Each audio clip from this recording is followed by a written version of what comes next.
Hi, welcome to the eighth and theoretically final session of the Return of the King class. I apologize for the slightly late start today. I was delayed driving my kids home from school and just like rolled into the house about 3 minutes before class was supposed to start. So anyway, my apologies there. A little bit been one of those afternoons. So today as I say theoretically last because I did mention last time that if absolutely pressed, I would add an extra week. In fact, I'm kind of thinking of having a week of sort of retrospective, a kind of a general Q&A. Let's talk about any topic that people want to about the Lord of the Rings in general that we haven't covered over the 3 different classes that I've been doing the Lord of the Rings, stretching back over the last year. So.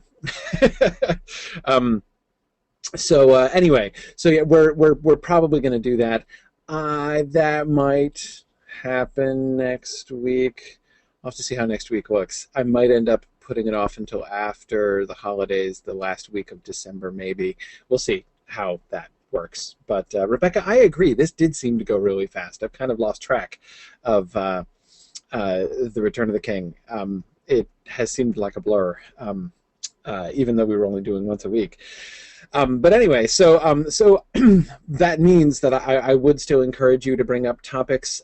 As I've mentioned before, if during class today you have like a completely new topic that you would like to raise, that is not a comment that's directly related to what I'm discussing at the time, just make sure to put the word topic at the beginning, topic preferably in all caps, colon, and then type what you're going to say, because I can look back over the records of the comments that everybody has made during the classes, and it makes it easy for me to kind of scan through and see if there are topics that I missed. I can go back and pick up on those after the fact, and we can bring those in for our bonus session. But, oh, hello, we have a celebrity with us here today. Dimitri Fimi, Professor Fimi from the University of Wales Institute at Cardiff over there is joining us today. Hello, Dimitri. She's going to be teaching a wonderful class with us at Mythgard next semester. You guys should all look into it. It's a Celtic mythology and modern children's fantasy literature, looking at both the Celtic mythology itself and the way that it has influenced and sort of been reflected in modern fantasy imagination. It should be a really, really cool class. So if you haven't looked that up yet, you absolutely should. Fun, Dimitri, that you're able to join us here for a little bit this afternoon.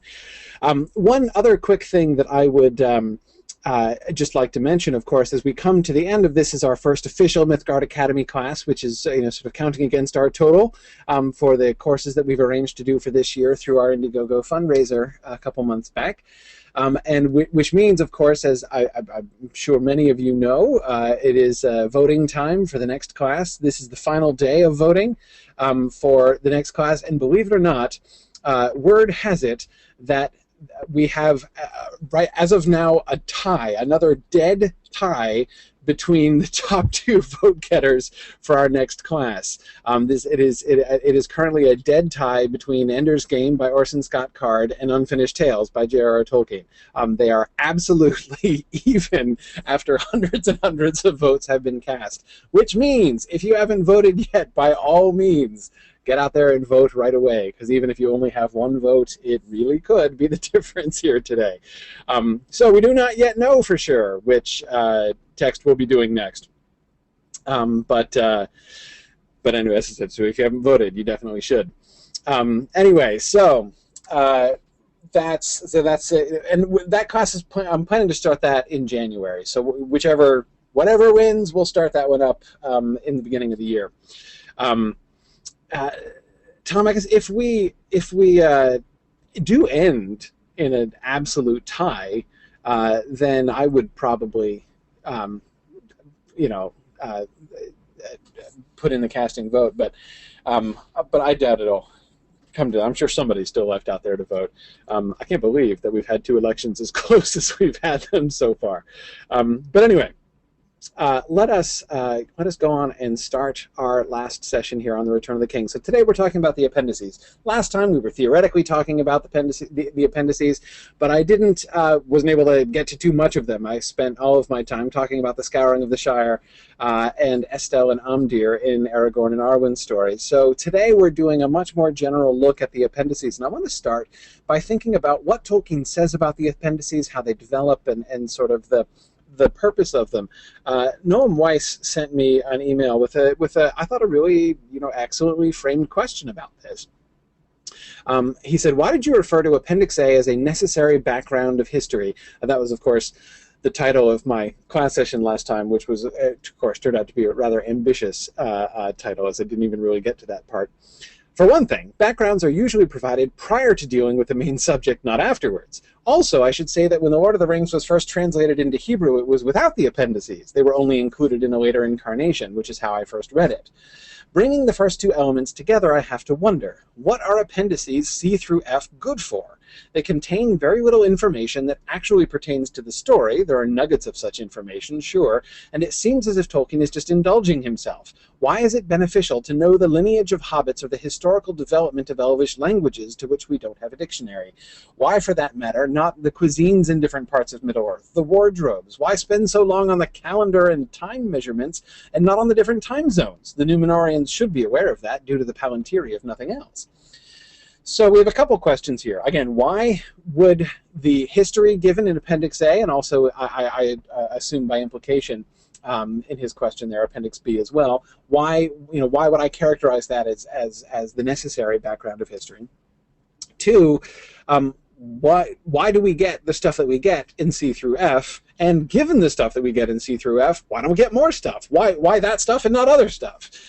These are all really, really good questions, and that's kind of what I want to start off addressing. And I want to address it by going back and looking at some of the things that Tolkien said about his appendices and the way that he thought about this and the way that he talked about this stuff.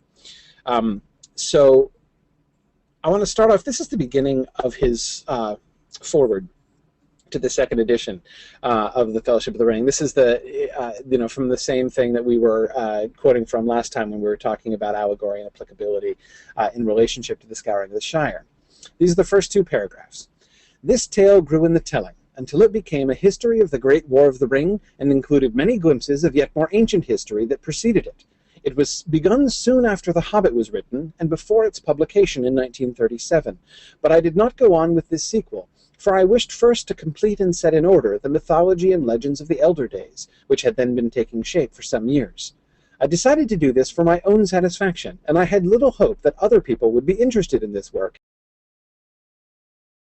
especially since it was primarily linguistic in inspiration, and was begun in order to provide the necessary background of history for Elvish tongues. When those whose advice and opinion I sought corrected little hope to no hope, I went back to the sequel, encouraged by requests from readers for more information concerning hobbits and their adventures. But the story was drawn irresistibly towards the older world, and became an account, as it were, of its end and passing away before its beginning and middle had been told. The process had begun in the writing of The Hobbit, in which there were already some references to the older matter, Elrond, Gondolin, the High Elves, and the Orcs, as well as glimpses that had arisen unbidden of things higher or deeper or darker than its surface, Durin, Moria, Gandalf, the Necromancer, the Ring. The discovery of the significance of these glimpses and of their relation to the ancient histories revealed the Third Age and its culmination in the War of the Ring. Okay, so I want to think about So, of course, the first thing that you will see is where I got the title for that last class session from. The necessary background of history was a quotation here from how he characterizes the growth of his stories. Now, of course, in the context that he says it, he's not talking about the Lord of the Rings, or about the Appendices, certainly. He's talking about the Silmarillion stories, right? He's talking about the stories of the Elder Days, the legends of the mythology and legends of the Elder Days. What will later on get published is the Silmarillion. After his death, of course. And again, notice how he described those stories coming about. That whole sort of body of fiction that he'd been working on and revising for a long time. It was primarily linguistic in inspiration and was begun in order to provide the necessary background of history for Elvish tongues. That is to say, for him, we were in thinking about the question, Noam's question about the appendices. The question was, why have all this stuff? What does all this stuff really add to the story, and why this stuff and not other stuff, right? Well, one thing that Tolkien tells us here about his creative process is that it was not at all, for him, a question of the story first emerging and then adding stuff, right? And picking and choosing which stuff he wanted to do. Rather, for him, the stuff came first, and the stories grew up around it. And in particular, of course, the core, the most important of all of the stuff that Tolkien had developed was his languages, was the linguistic materials. So, the two appendices that we get on languages in The Return of the King, I suspect calendars are probably a pretty close race, I would think, with it. But most likely, the long description of the languages, especially the long description of the alphabets and the writing and everything, is probably the place where most readers of Tolkien find that there is more information than they really want or need.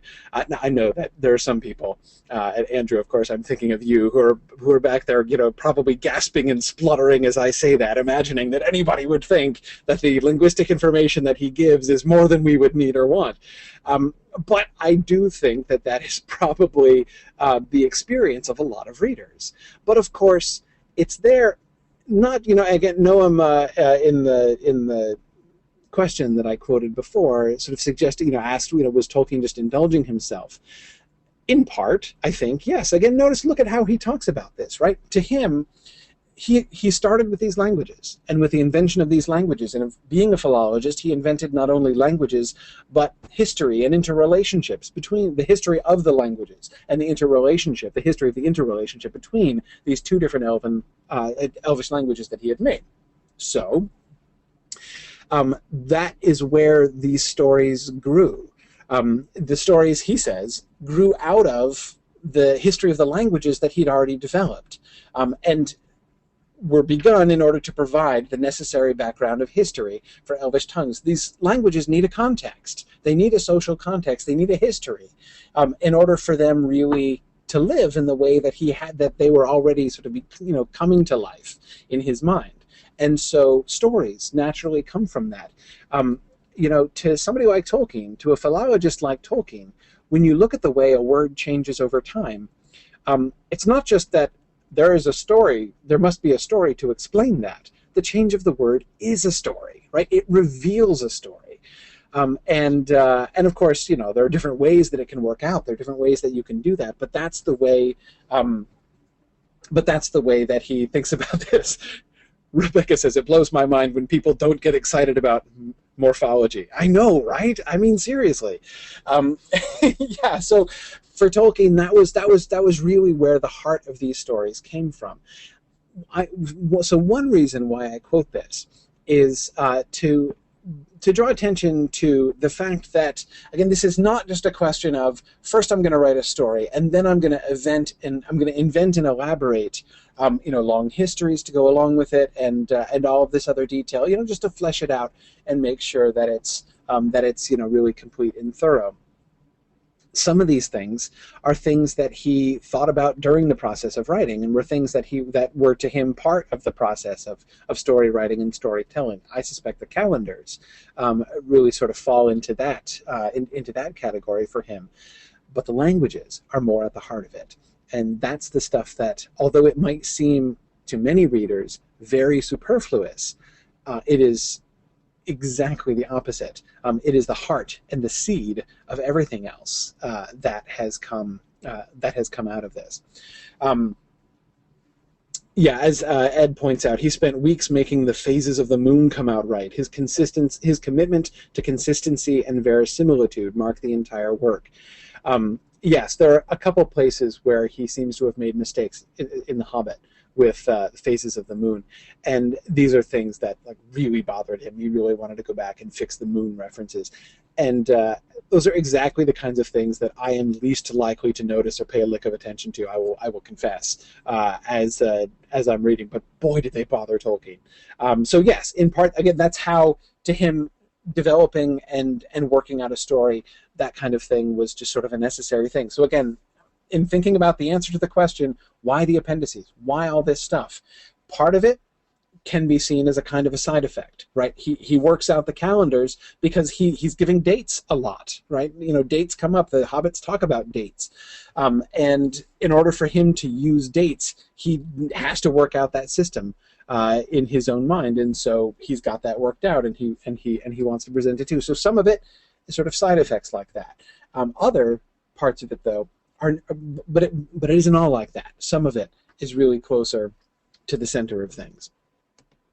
And I know that there are some of you, I mean, I was already joking about Andrew, but I can tell also Rebecca. Rachel Barton says, I fell in love with languages and philology in great part due to Appendix E.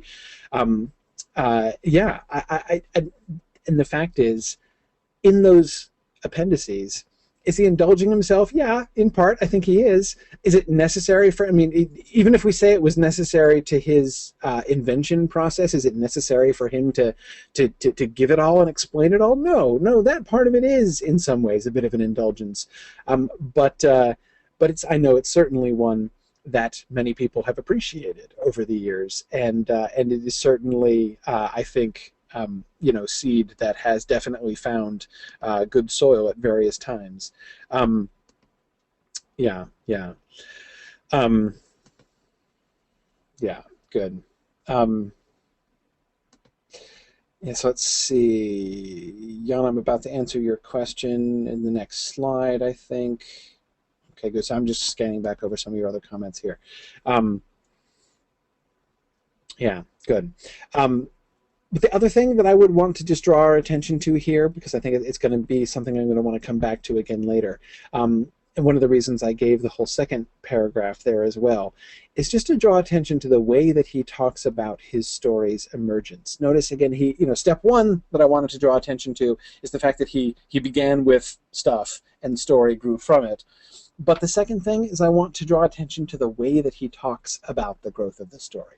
He talks about the growth of the story as an independent and organic things. Notice the discovery of the significance of these glimpses. This isn't something that he invented, it's something that he discovered. That is consistently how he talks about this story. And it's one thing that I want to come back to, not right away, but it's one thing I want to come back to in a little bit, to talk about the frame of the appendices and the way that he presents the material, the way that he talks about the story and the way that he presents us with this stuff.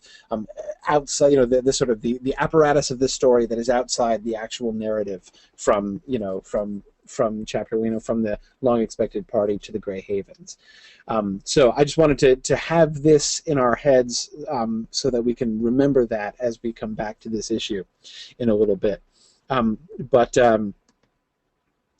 Yeah, Andrew points out, and Andrew, you're right to mention this because, of course, I've been alluding to the linguistic appendices, and I've been thinking and referring primarily to Appendix E, where he talks about the alphabets and all of that stuff. But I think Andrew's right. Andrew says, I think the real elvish craft, Andrew there quoting on Fairy Stories by Tolkien, is Appendix F, where he aligns primary world languages to his secondary ones. There's true craftsmanship there, absolutely. And we're going to come back to that issue a little bit there too, because it is different. It is a different issue, right? There's, the one thing is the invention of his languages and alphabets and things, but then there's the question of how he presents that. Again, it's a framework question, right? How he deals with that and how he explains it, the translation and transmission of these languages, and the way that he has connected the languages with the people. And worked out, as Andrew says, the alignment between his sort of invented languages, some of which are theoretical, some of which actually exist, and real-world languages. But anyway, let's coming back to the appendices for a second. Again, I want to still coming back to Noam's initial question: why are we getting all this stuff? Where did this come from? So I want to look a little bit at, in a sense, the kind of the history of the appendices, where they came from, and how Tolkien came to do them. And I want to look at a couple letters, excerpts from letters that he wrote about the appendices. This is to a friend and reader, to whom he lent. To whom he was corresponding about the Lord of the Rings, Naomi Mitchison, and he says to her, "I will try and answer your questions." She'd sent him a whole bunch of questions about the Lord of the Rings. "I may say that they are very welcome. I like things worked out in detail myself, and answers provided to all reasonable questions. Your letter will, I hope, guide me in choosing the kind of information to be provided, as promised, in an appendix, and an appendix," he says. Listen to that. Isn't that adorable? Like he was originally imagining there was only going to be an appendix. Anyway, "and strengthen my hand with the publishers. Since the third volume will be rather slimmer than the second, events move quicker and less explanations are needed. There will, I believe, be a certain amount of room for such matter. My problem is not the difficulty of providing it, but of choosing from the mass of material that I have already composed." Now, notice a couple things that we learn here from this first paragraph, right? One is that, again, he's not, when he does the appendices, he's not like, let me sit down and write a whole bunch of stuff, right? He's got the stuff. The only question is, as he says, choosing from the massive stuff that he has in order to present those, and to present those in some kind of organized way in an appendix. So, in reality, 6 appendices, as it turns out. The second thing that we see here is, "and strengthen my hand with the publishers." I think that's another interesting line. That is to say that he is anticipating pushback from the publishers, that they're not going to want to publish all the stuff that he's going to want to publish. And in fact, he's right to anticipate that. They are going to push back and not permit him to publish all the stuff that he wants to publish. So again, we see here, I think, his desire. He would want to put as much stuff. In his vision, his ideal is a big old fat appendix. And there's room, right? Because the Return of the King is shorter, as we saw, than the Two Towers and the Fellowship of the Ring. So the third volume is shorter anyway, so let's squeeze in a whole bunch of stuff, because I got all this stuff and I'd love to share it, right? So I think those are some things we can see just from that first paragraph. There is, of course, a clash between literary technique and the fascination of elaborating in detail an imaginary mythical age. Mythical, not allegorical. My mind does not work allegorically. As a story, I think it is good that there should be a lot of things unexplained, especially if an explanation actually exists. And I have perhaps from this point of view erred in trying to explain too much and give too much past history. Many readers have, for instance, rather stuck at the Council of Elrond. And even in a mythical age, there must be some enigmas, as there always are. Tom Bombadil is one, intentionally. Now, notice the key thing there. As a story, I think it is good that there should be a lot of things unexplained, especially if an explanation actually exists, right? So if you have an explanation for something, that is not an excuse for giving it. It's an excuse for withholding it, right? It's unexplained things are cooler, especially if a real explanation lies there somewhere.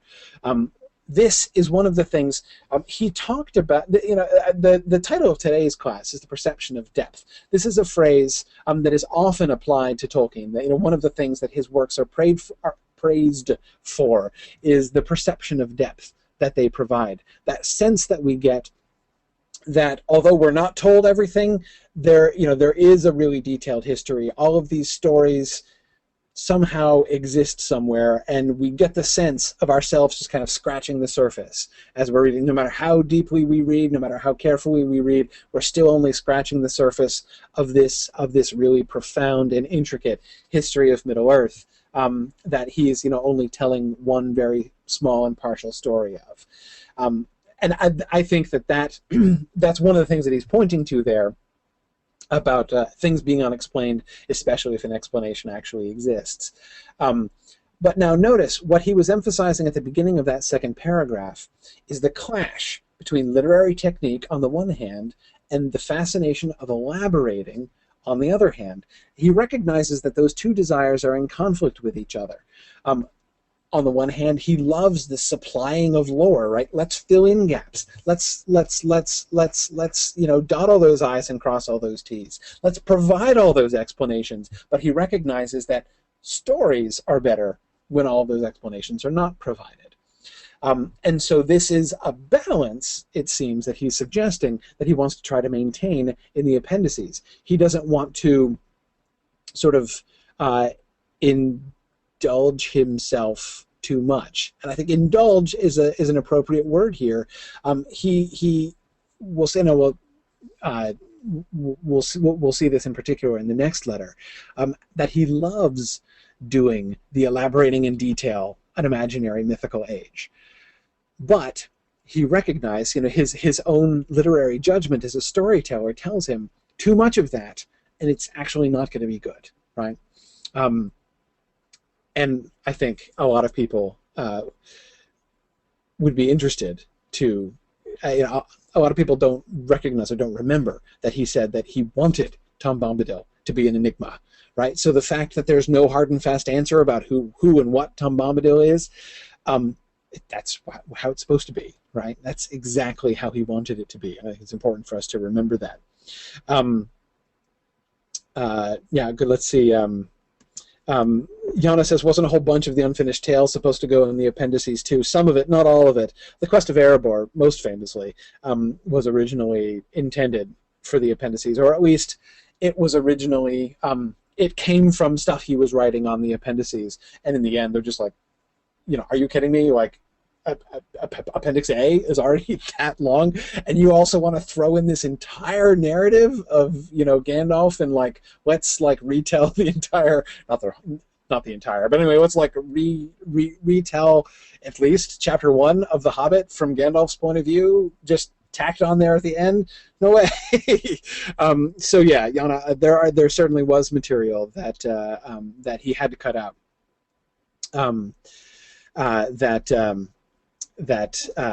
That he had originally thought of for the appendices.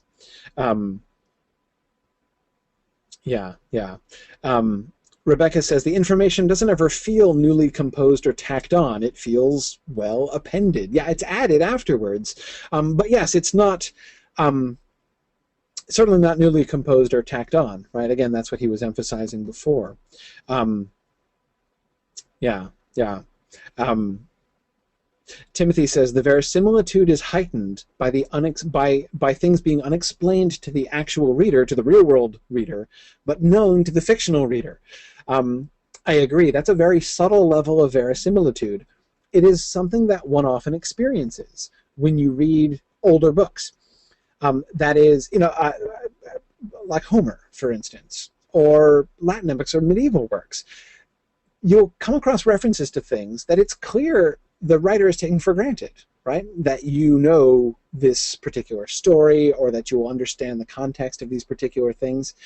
And as modern readers, we don't get it. We don't really know what they're referring to at all, right? That is a very Timothy, a very cunning level of verisimilitude, right? Something which gives you that sense of depth, right? That sense of, I'm on the outside looking in at a genuine different culture and a genuine different history. Good. Dr. Feeney adds, for many readers and scholars, this difficult balance was the reason why he didn't finish the Silmarillion. Do you tell all, or do you keep things mysterious? Yes, yeah, I agree, and she adds, that she's not sure that she agrees with that's really the root of why it didn't get finished or published.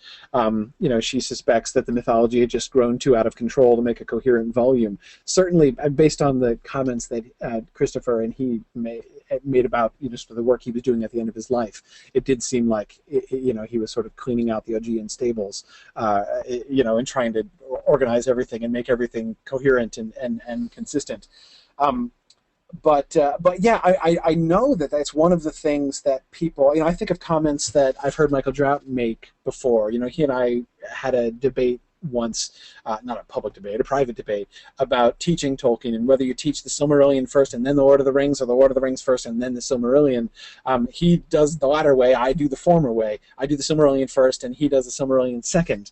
And his argument for doing the Silmarillion second is, no, you don't want to mess with the perception of depth, because all those references to Silmarillion stuff, it's cooler, it's better to read The Lord of the Rings not knowing who Orome was. So when Theoden is compared to Orome the Great in his charge, it hits you very differently. If you're like, Orome, yes, I remember about Orome and all the stories, than if you don't know that and you just have that, kind of, Timothy, like what you were just talking about, right? That that sense of an allusion being made to something that everybody inside the story, that readers of the story would well be familiar with, but we the readers aren't, right? And I agree that that's a really important phenomenon, and I do try, when I teach the Lord of the Rings, I do try to remind people, don't forget that although it is, I think, perfectly appropriate to be making comparisons with the Silmarillion, or to be thinking carefully about allusions that he makes to Silmarillion characters or events, it's always important to remember the intended audience of The Lord of the Rings didn't know anything about the Silmarillion, and he knew they didn't know anything about the Silmarillion, right? So we can't, we have to at least recall that. Yeah, but I agree with the Silmarillion issue, how much of that you reveal and how much of it remains an enigma is a really important question. And of course, there are still lots of, there's still people who, debate about the composition of the Silmarillion as Christopher Tolkien published it. As Christopher Tolkien talks about, especially in the foreword to the first volume of the History of Middle-earth, to the first volume of Book of Lost Tales, he talks about basically what provoked him to publish the History of Middle-earth series, and wanting to present all of this information to people so that they don't have to guess, what he did and how much sort of juggling and rewriting and shifting around he did behind the scenes, that he wanted to present that stuff. Dimitri, I'm thinking about this sort of clash that Tolkien's talking about here.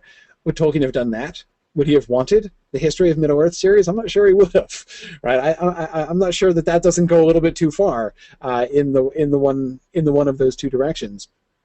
Though certainly, as a scholar, it's hard to complain about the History of Middle-earth series.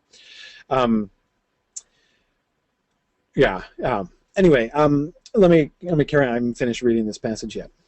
In the meantime, remember, he's still talking to Naomi Mitchison here. In the meanwhile, I am giving what fragments of time I have to making compressed versions of such historical, ethnographical, and linguistic matter as can go in the appendix. If it will interest you, I will send you a copy, rather rough, of the matter dealing with languages and writing, peoples and translation. The latter has given me much thought. It seems seldom regarded by other creators of imaginary worlds, however gifted as narrators, such as Edison. He's referring to E.R. Edison, the author of The Worm Ouroboros, which was an earlier fantasy work, sort of a little earlier in Tolkien's generation. Really interesting book, written consistently in a deliberately archaic idiom, kind of like William Morris's idiom. But then I am a philologist, and much though I should like to be more precise in other cultural aspects and features, that is not within my competence. Anyway, language is the most important, for the story has to be told, and the dialogue conducted in a language. But English cannot have been the language of any people at that time. By the way, I absolutely love this moment by Tolkien, right? He starts off with a sort of gesture of humility. Then I'm a philologist, and much though I should like to be more precise in other cultural aspects and features, that's not within my competence, right? I'm going to talk about language a lot because that's all I know, right? I'm a philologist, that's what I do, so I'm just going to talk about the language stuff because I'm not competent to talk about the rest of the stuff. And then he adds, anyway, language is the most important. But besides, that's what really matters anyhow. It happens to be what my competence is in, but in any case, it is objectively the most significant of all of them. I just love that sort of shift from the sort of gesture of humility to the very grandiose claims for his own particular field. But of course he's right. The story has to be told and the dialogue conducted in a language.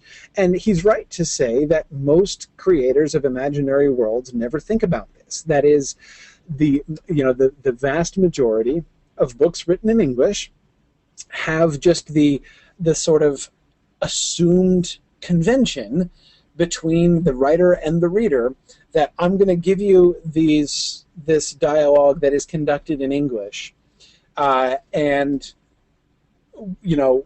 we might recognize the fact that these people are not actually speaking English, but I'm not going to draw any attention to that fact. We're just going to sort of pretend that everything's being conducted in English and carry on, because otherwise you couldn't write the book. Otherwise nobody could read the book, right? Otherwise it's not possible. So most people just don't think about it and don't work it out. And this is true even of other authors who do think about it some. For instance, to cite a much more recent example that people have talked about a lot, thinking of George R.R. Martin and the Dothraki language that he introduces in those books. Okay, so he has another culture that do speak another language, Dothraki. And there are translation issues, and we get in Book 1 in Game of Thrones, we get Khal Drogo sort of laboriously learning the language of Westeros, which is kind of cool and really adorable, actually, and all that kind of thing. Sure, but in Westeros, apparently, they speak English, right? Or at least so we're led to believe. Again, still, the rest of the language, the rest of the peoples are still operating under that unspoken convention between author and reader. I'm just going to pretend everything's in English, right? And you're going to pretend with me that everything is in English. Tolkien wasn't content with that, right? Tolkien says, no, look, I'm not just going to pretend these people were talking English and never think about it and never talk about it, because they weren't. Especially since, remember, that the fictional frame of the story of The Lord of the Rings as a story is that it's the prehistory of our world. So he has to, as Andrew was reminding us before, give relationships, make connections between the languages that are spoken with the people in the stories and primary world languages, because in a sense, fictionally, they are primary world languages. So we can't just be like, oh, this is a fictional world in which everybody speaks English, because they didn't speak English, because it's not in that, it's a fictional world within the frame of the history of our world, and he's not content with that tacit convention. So he puts a great deal of thought into it and how to correspond the languages to modern languages, how to render so that when he is, he's not just pretending that everything is in modern English and then forgetting about the question. He thinks very carefully about it, using more archaic language for some people, using languages, even thinking about etymologies. The way that he chose, as he explains, the way he chose Ancient English, meaning Old English or Anglo-Saxon, as sort of the analog to Rohirric, so that their language is essentially Anglo-Saxon because it bears the same sort of a parallel linguistic relationship with the language of the Shire, the language that the Hobbits speak, as the relationship between Old English and Modern English. So he uses that. But of course, when he has but there's more than just that. When he has the Rohirrim speaking in the common speech, when he has them speaking in Westron, he translates their Westron using only words that have as much as he can, only words that have Anglo-Saxon roots in modern English, so that you get this sort of Anglo-Saxon flavor even in their modern English translated Westron language. And again, this is the kind of thing that he that he really thought about carefully all the way through, not just willing to just sort of gloss over this, as he sort of accuses most other world builders, fantasy world builders, of glossing over. Noam is protesting that it's equally important, no, actually, if you could clarify what you mean when you say that is true. I'm not sure what your pronoun refers to at the beginning there, so I want to make sure I'm characterizing you properly. Anyway, but Noam is clearly referring to the importance of their science and religion and fashion and economy and all of these other things as well. Yeah, but Tolkien's a philologist, and he'll tell you that's the language that's really the most important thing, right? So it's not that those things aren't important. No, they totally are. Just not as important as the language. What can he do, right? Yes, Yana, you make an excellent point. All of these things make it virtually impossible, Yana says. Yana, as a non-native English speaker, says, virtually impossible to translate any of Tolkien's works to satisfaction. Is absolutely correct. It is an unfortunate side effect of how brilliant Tolkien's English rendering was in this way, how complex and sensitive his English rendering is, that it is, I think, not just virtually impossible, it is absolutely impossible to translate it out of English into another language and really maintain any of those kinds of consistencies. I mean, I think that you always lose something. And of course, this is always true in translation, but with Tolkien, it's especially true because of the way that he paid attention to some of these things. Yeah. Yes, I agree. Diego says, speaking of that, he did leave a guide for other translators who would translate his books to other languages as to how names should be translated in order to keep their meaning, such as Frodo's last name, how it should refer to a bag. Yes, he did have, he didn't sort of try to ignore or pretend translations. In fact, of course, being a philologist, he was always very interested in translations. I remember the sort of the delightful reference in one of his letters. I think it was back around the time of the publication of The Hobbit, when he had like a standing bet with, I think, was it one of his sons or one of his colleagues, I'm forgetting, about how the first sentence of The Hobbit would be rendered in German. Right? They had a bet going as to how the German translation would go.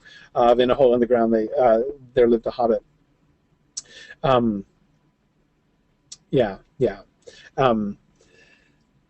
But anyway, so yeah. And Noam does point out that Tolkien's instruction only applies to some languages. Yeah, it's true. It's true, and I think Tim, he was excited to see the Icelandic one, but I might be misremembering. Maybe it's the Icelandic, but I seem to remember him talking about the German translation. But anyway.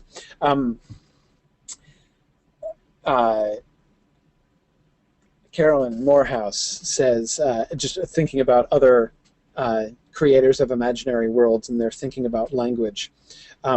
Carolyn speaks up for Watership Down and the way that Adams thinks not only about language, but about the thought patterns that underlie language in the way that his rabbits talk in translation. I agree, Carolyn. I love that element of Watership Down. And find many of the concepts that are conveyed in the Lapine language phrases and words in Watership Down absolutely indispensable. But it would be fun to talk about Watership Down more. That's one of the books I would vote for in the Mythgard Academy. It was a finalist this time. I was delighted to see it. It doesn't look like it's going to win this time around, but by golly, I would love to do a class on Watership Down. But I digress. Well, let's move on, because I want to talk about another similar letter, which is where he talks about some similar things. This one is to his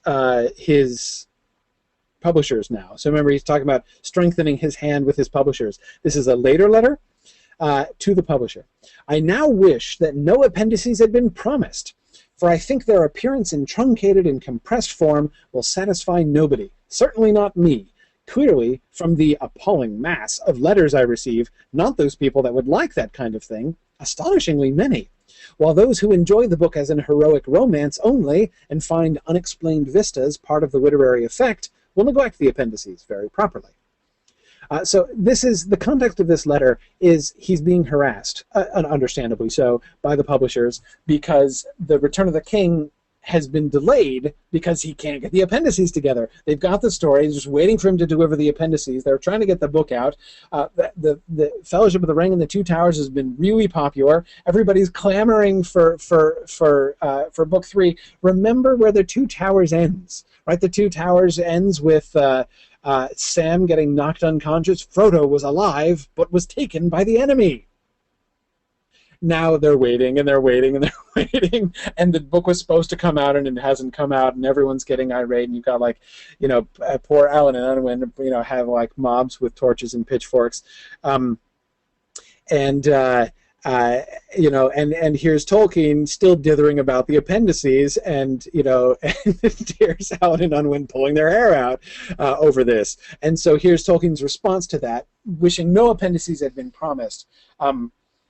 Notice how he notice he alludes to that same clash between the literary effect and that desire for lore, right? Notice how he characterizes it differently.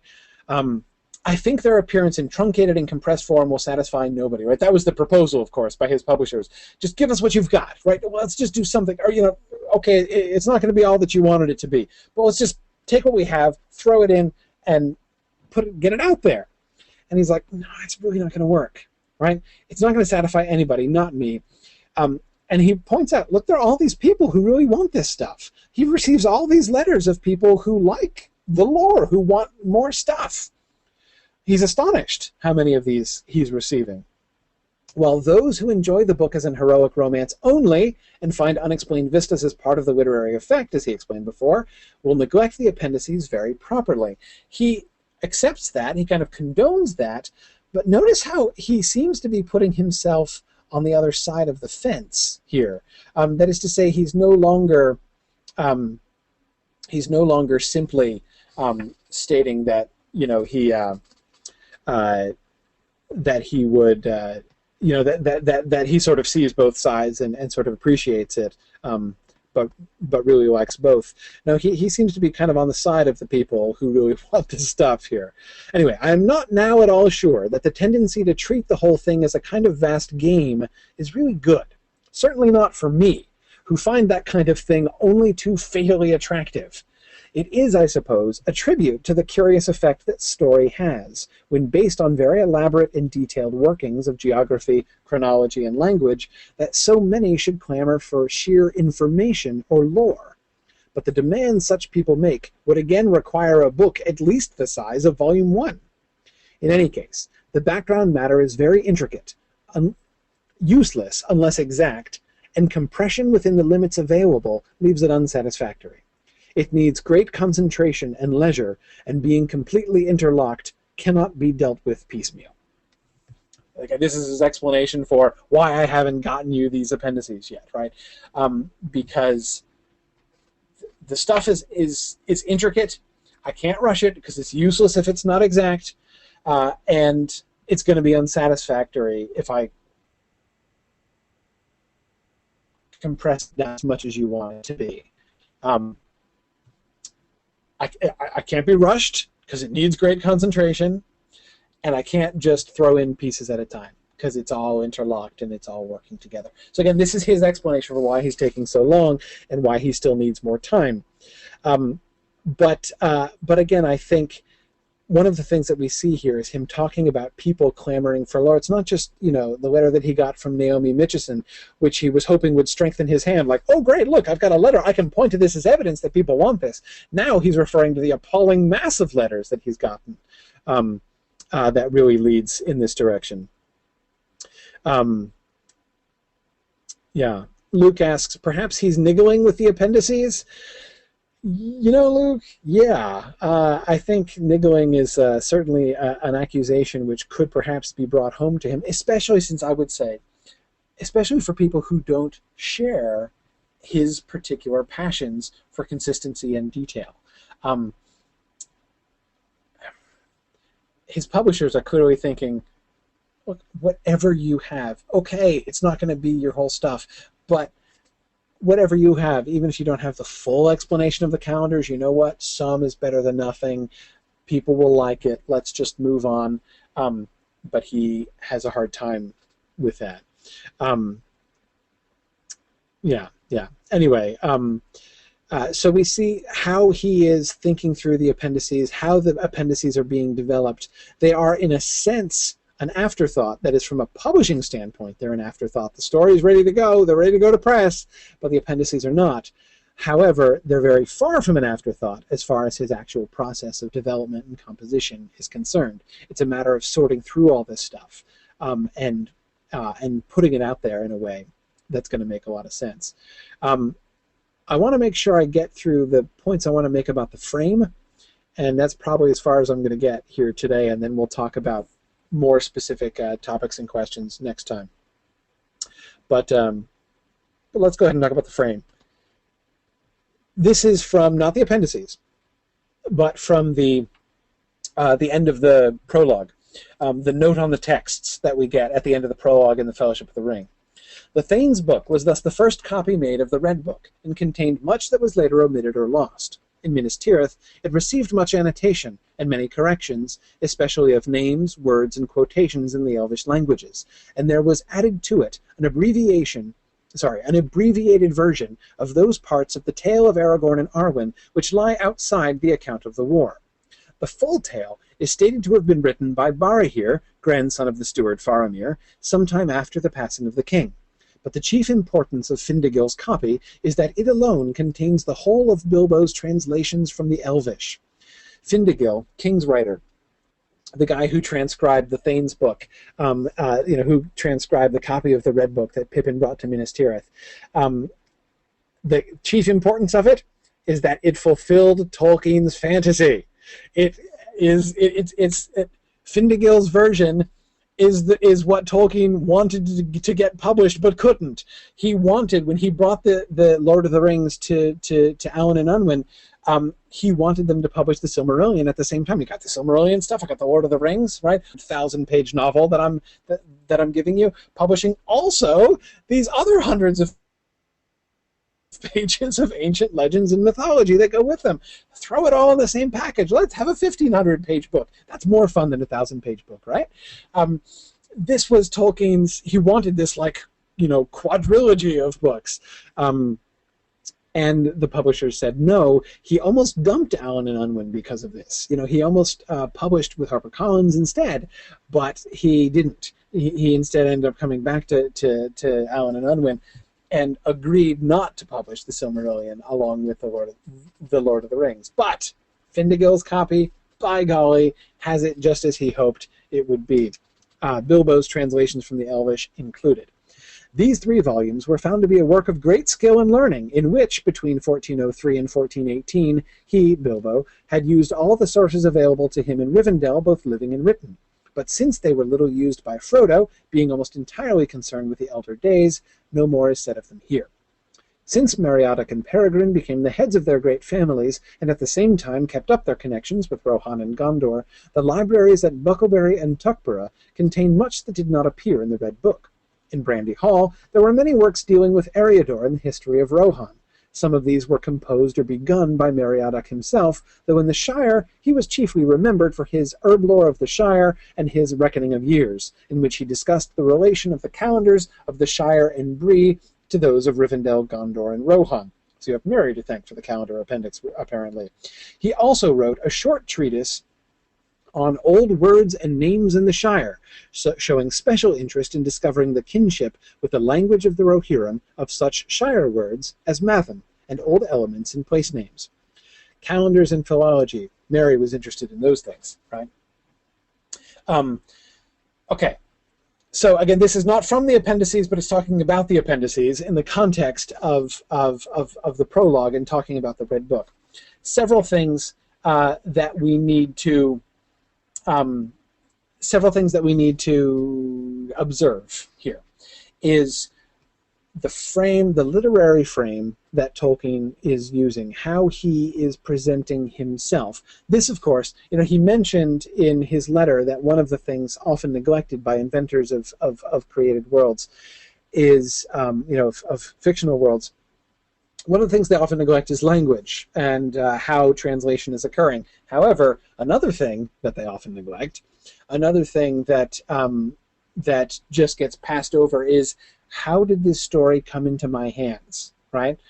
I'm hearing this third-person narration of what happened in this play, and only one person ever saw it, but we don't know if he ever wrote anything down. How did the story get transmitted from the events that happen and all the way down to me? Another thing, again, which most books just never think about. And it's another thing which is sort of a tacit convention between writer and author. It's like a don't ask, don't tell thing, right? Don't, if a reader, if you don't ask how this, how these papers came to be put in order, here I'm quoting from the little epigram at the beginning of Dracula.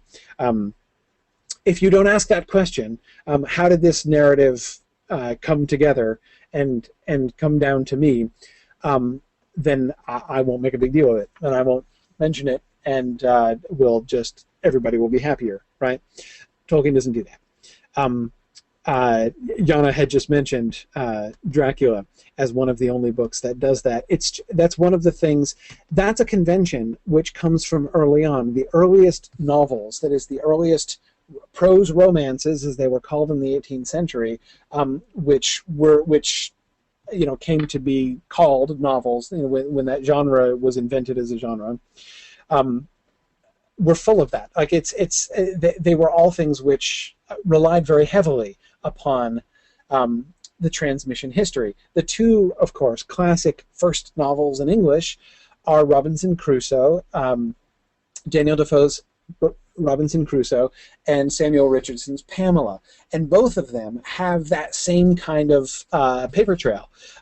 Robinson Crusoe, of course, is the handwritten diary of this guy who experienced all these things, and it is the part of the fictional frame. One of the things that defined the novel as a genre originally was that kind of fictional frame which would tell us how these true life stories came to come into our hands, right? Dracula is doing the same thing.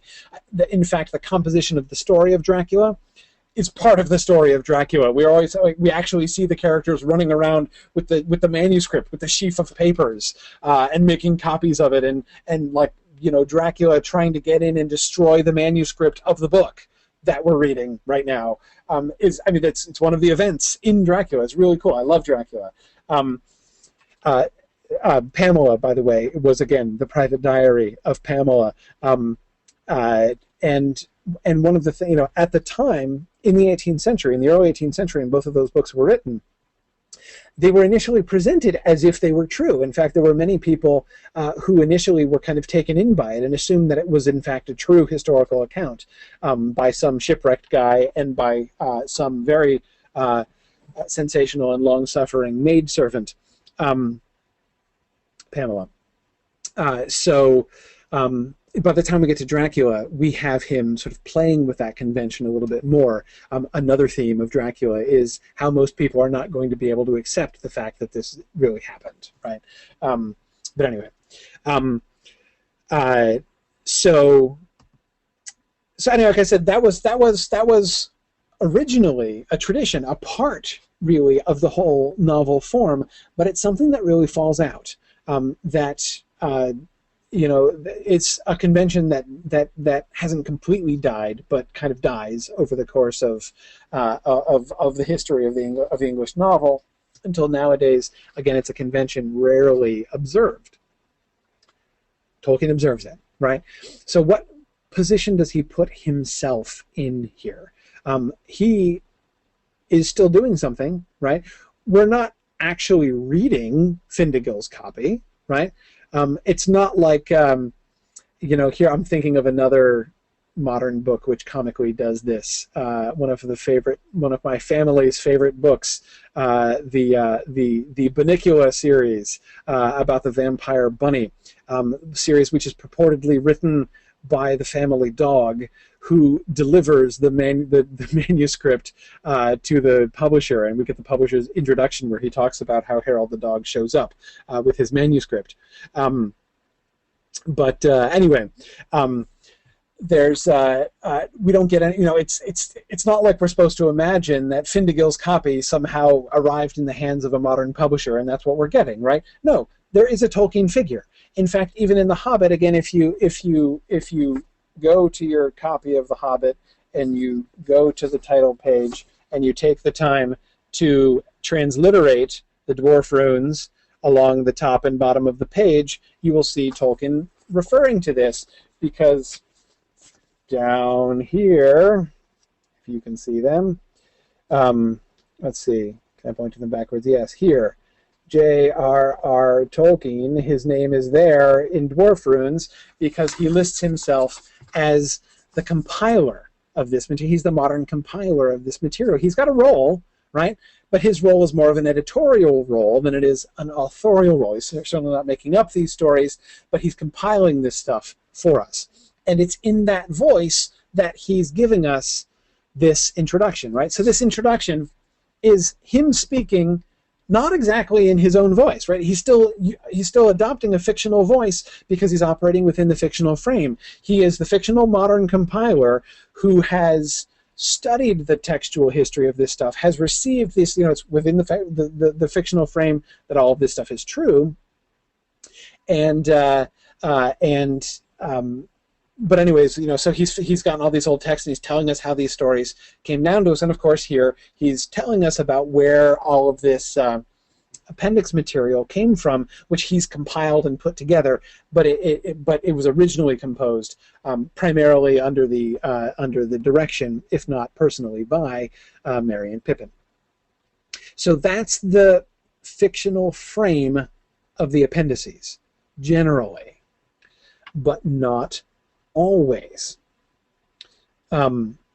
Actually, wait. Sorry, I have another paragraph here I want to read. At Great Smiles, the books were of less interest to shire folk, though more important for larger history. None of them was written by Peregrine, but he and his successors collected many manuscripts written by scribes of Gondor, mainly copies or summaries of histories or legends relating to Elendil and his heirs. Only here in the Shire were to be found extensive materials for the history of Númenor and the arising of Sauron. It was probably at Great Smiles that the Tale of Years was put together, with the assistance of material collected by Meriadoc. Though the dates given are often conjectural, especially for the Second Age, they deserve attention. It is probable that Meriadoc obtained assistance and information from Rivendell, which he visited more than once. There, though Elrond had departed, his sons long remained, together with some of the high elven folk. It is said that Celeborn went to dwell there after the departure of Galadriel, but there is no record of the day when at last he sought the Grey Havens, and with him went the last living memory of the elder days in Middle-earth. A couple of interesting things here. Notice how, again, the voice that Tolkien is adopting as narrator here is very much a sort of scholarly editorial voice. Though the dates given are often conjectural, especially for the Second Age, they deserve attention. Right? He's certainly not making anything up. He's providing commentary and context, right? There is evidence to support the idea that these things are genuine and important, right? That there's some kind of accuracy here. Definitely evidence to support this. So here are some reasons why you should take seriously Appendix B, which is only selections from the Tale of Years, which was put together probably at Great Smiles.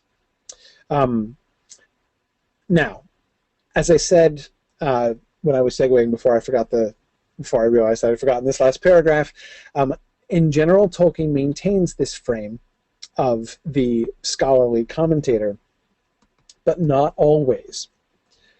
This is from Appendix F. The language represented in this history by English was the Westron or common speech of the Westlands of Middle-earth in the Third Age. In the course of that age, it had become the native language of nearly all the speaking peoples, save the elves, who dwelt within the bounds of the old kingdoms of Arnor and Gondor. That is along the coasts from Umbar northward to the Bay of Forakel, and inland as far as the Misty Mountains and the Ephel Duath. It had also spread north up the Anduin, occupying the lands west of the river and east of the mountains as far as the Gladden Fields. At the time of the War of the Ring, at the end of the age, these were still its bounds as a native tongue, though large parts of Eriador were now deserted, and few men dwelt on the shores of the Anduin between the Gladden and Rauros. A few of the ancient wild men still lurked in the Druidon forest in Inorian, and in the hills of Dunland a remnant lingered of an old people, the former inhabitants of much of Gondor.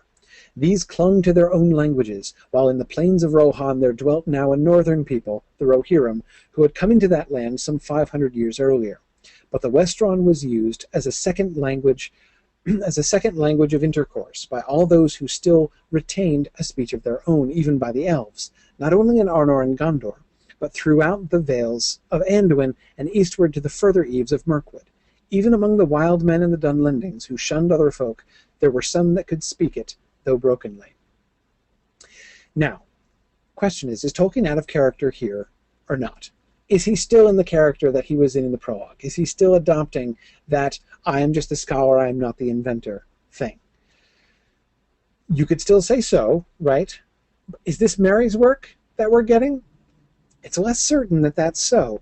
The narrator is speaking here not as if he's just transmitting to us material, transmitting to us material that he's gotten from Meriadoc, but is commenting on how it's represented in the history that we've just read. The language represented in this history by English was the Westron, or common speech, of the Westlands of Middle-earth in the Third Age.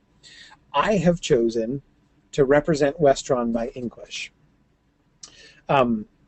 Notice, that's not a thing that, if he were an editor, even if he were a translator, so say somehow these ancient texts have come into his hands, Tolkien's hands, right, Tolkien, the scholarly editor, and so he's going to do a translation into modern English, because that would be handy, right? If he just prints it in Westron, no one's going to be able to read it. So he's got to translate it to English for us. Isn't that kind, right? But to say that he has represented Westron by English is to pull the curtain back a little bit more, right? I think that he does step out of character a little bit more in the language sections than he does in other places. The rest of this could be parts of a treatise by Mary, right? That, in the philological work that we were told that Mary was interested in. But that element of it, the whole premise of Appendix F is that he's trying to maintain. And I find that actually really interesting about we think about his love for the philology stuff and how he was talking about it. It's the one thing that has sort of driven him not to fully abandon, but to sort of step outside of that frame, and he really doesn't step outside of it anywhere else that I can think of. Here's another example. The Westron, or common speech, has been entirely translated into English equivalents. All Hobbit names and special words are intended to be pronounced accordingly. For example, Bolger has a G as in bulge, and Matham rhymes with fathom. In transcribing the ancient scripts, I have tried to represent the original sounds, so far as they can be determined, with fair accuracy, and at the same time to produce words and names that do not look uncouth in modern letters.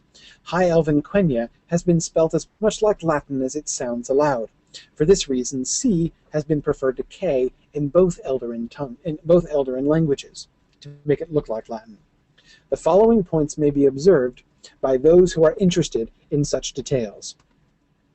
So a couple observations to make here. Again, is this a scholarly editor speaking?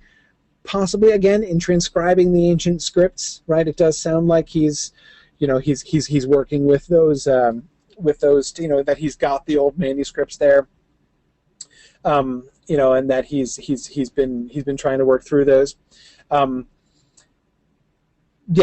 Yes, it does kind of sound like that. But again, I think that the way that he's talking about representing the original sounds, he's speaking more. The voice here reminds me more of that foreword to the second edition, where he talks about the organic growth of the story. Here he's talking about the languages in that same kind of external organic way, like they just exist independent of him. Andrew points out it's interesting how this parallels with the frame of the Notion Club papers, which he wrote in the late 40s, or not far from when he wrote the Appendices, that same kind of historic tone. Yes, the Notion Club papers are very interesting.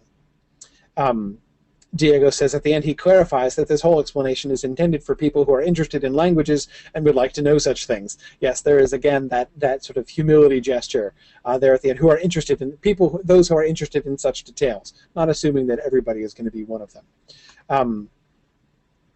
Yeah. Alyssa points out after the recent philology class that Tom Shippey was just teaching at Mythgard, she says, so far as they can be determined, especially strikes me as terrific verisimilitude, considering the controversies about the exact values of Proto-Indo-European sounds. Yes, exactly. He recognizes the fact that the actual determination of the original sounds of these ancient scripts that he's working with, we can't be absolutely confident about them. But anyway, like I said, I do think that we can see him. Appendix E and Appendix F do seem to be operating on a different kind of premise. That is to say, they do.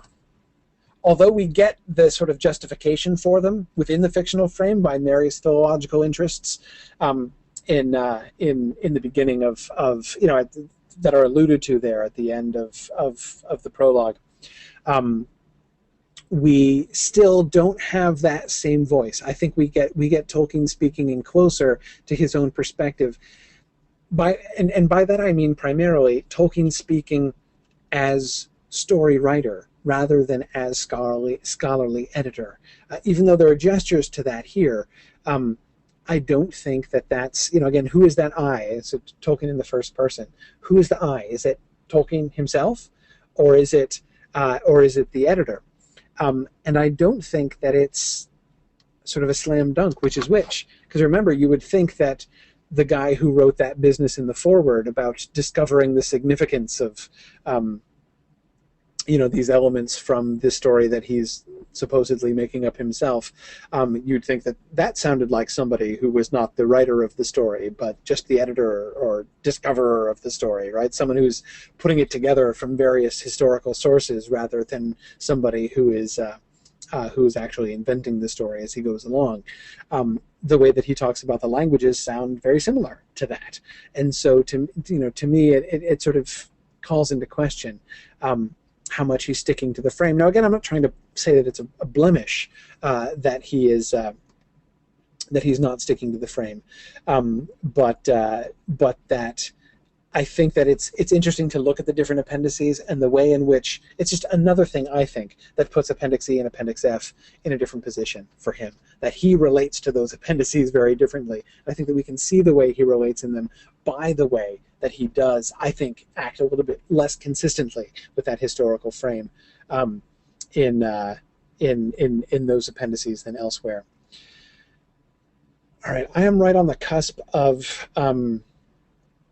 I am right on the cusp of starting to address some of the more kind of random observations and questions that I was sent. I think I'm actually going to, even though I know it's shockingly early for me to end a class, we're going to do another session on these. I think it'd probably be easier to start fresh with those from the beginning. So I think I'm actually going to end here a little bit early today, but we're gonna have the one more week. And I said I will keep an eye on the web page. I'll post on it. I'll post about it on my social media page when we're going to do the next class, definitely. I'll probably go ahead and schedule that for next Thursday. But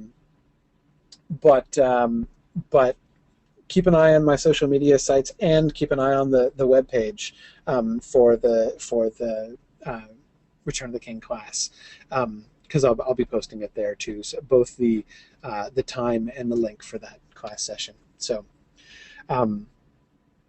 Thanks, everybody, and those of you who are coming to me, I look forward to seeing you. One of the things I got to do is go pack, actually, finish pulling things together. But I'm very much looking forward to seeing some of you at Mythmoot, and I hope that those of you who I'm not going to get to see will will be able to come in a future year, so I get to meet you at Myth Moot maybe next year. Anyway, thanks everybody. Oh, Ed tells me that the battle between Ender's Game and Unfinished Tales is still a tie. So again, if you haven't voted, go out and vote. Anyway, thanks everybody, and I will see you guys probably next week. Thanks. Bye.